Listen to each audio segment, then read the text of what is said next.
Hello and welcome to Camille Reads. I'm Camille, and this month is Poetry Month.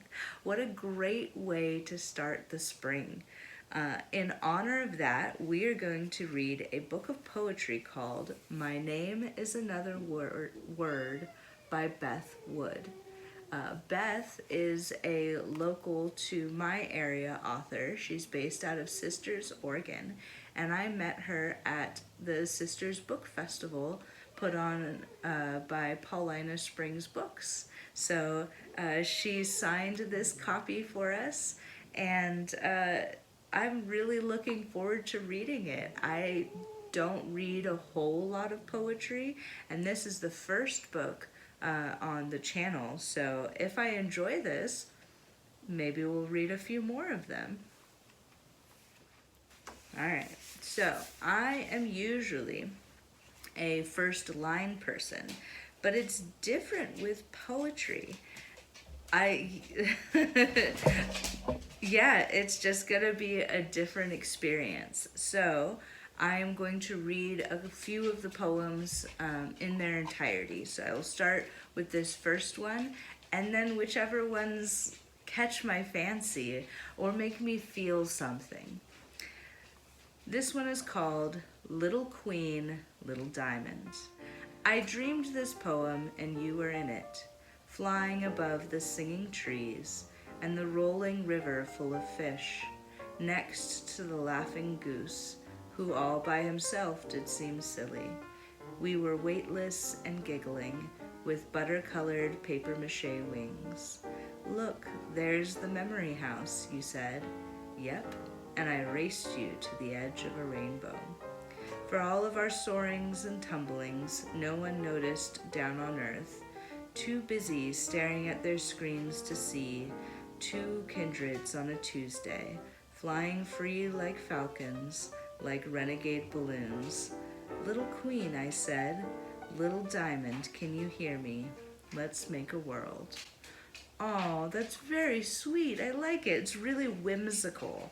I think that's what I enjoyed most about that.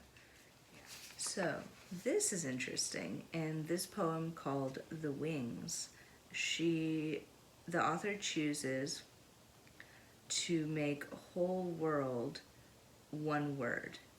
The stanza is, you're just sensitive, the whole world would say, screeching to a halt. Because the author is saying the whole world as like a singular, right? Rather than like a singular collective, encompassing an entire like concept, really.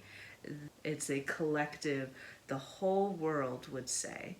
And that's, encompasses that feeling of when society has really ingrained something in you, because this poem is about shame and the internalized shame and how hard it is to come out of that. And so putting it as this one word, it's just such a it encompasses that feeling,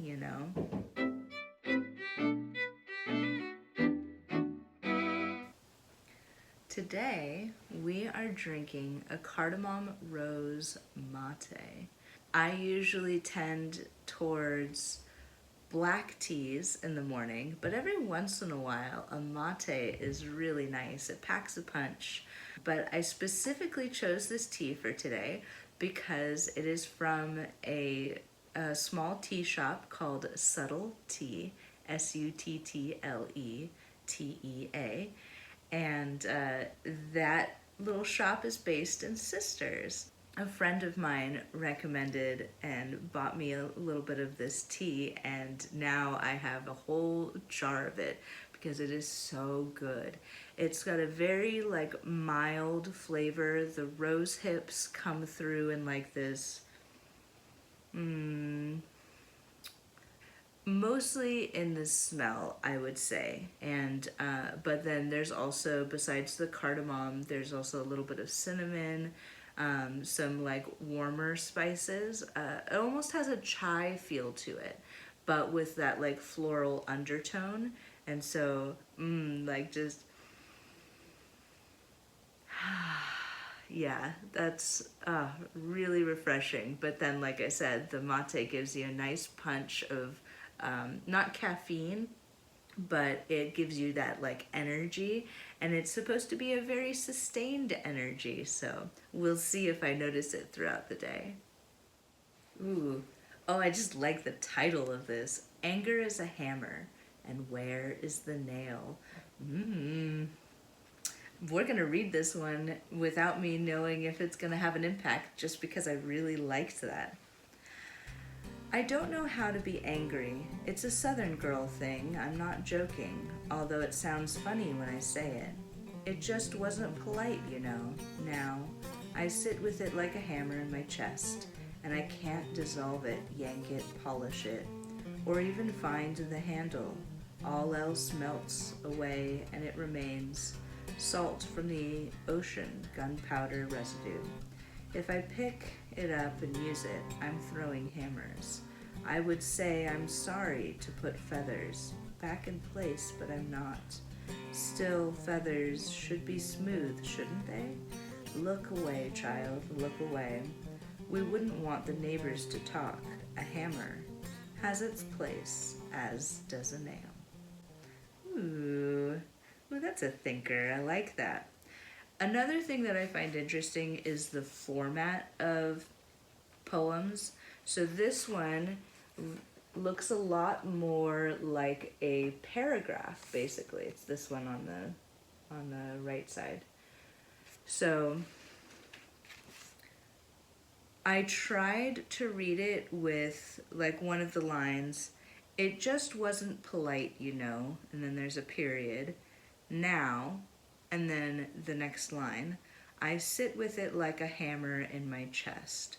And I think the reason like for the line breaks is there is supposed to be a pause.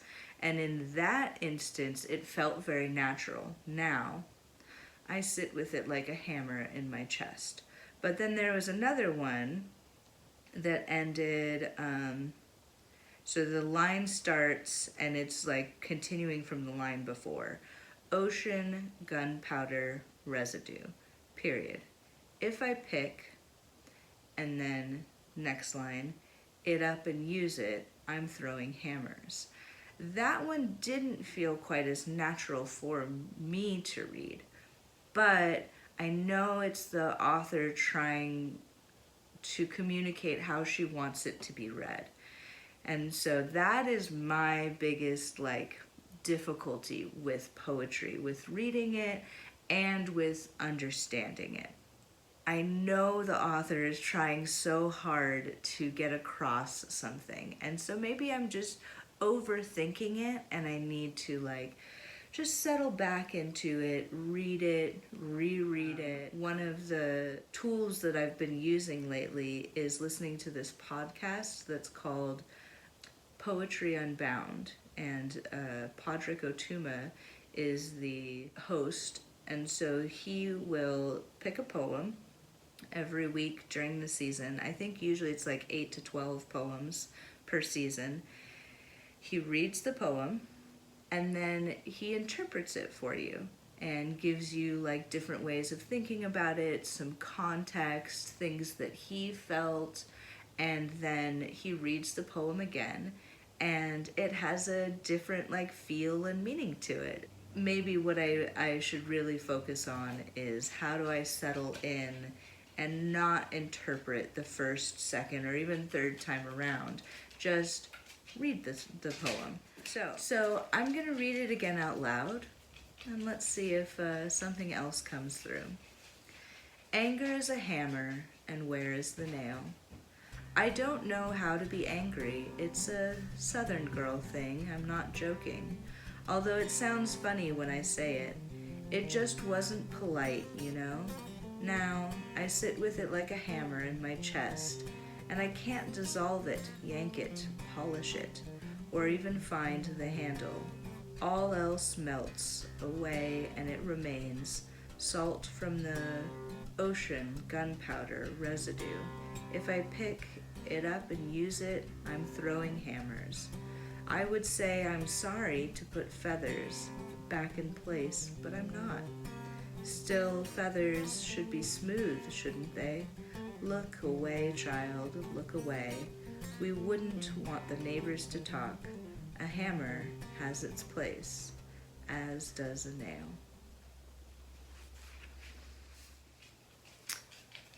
But I think actually that's a good place to take a break because it is really hard to read all these poems one right after the other. And that's not how they're meant to be read either. I completely understand that.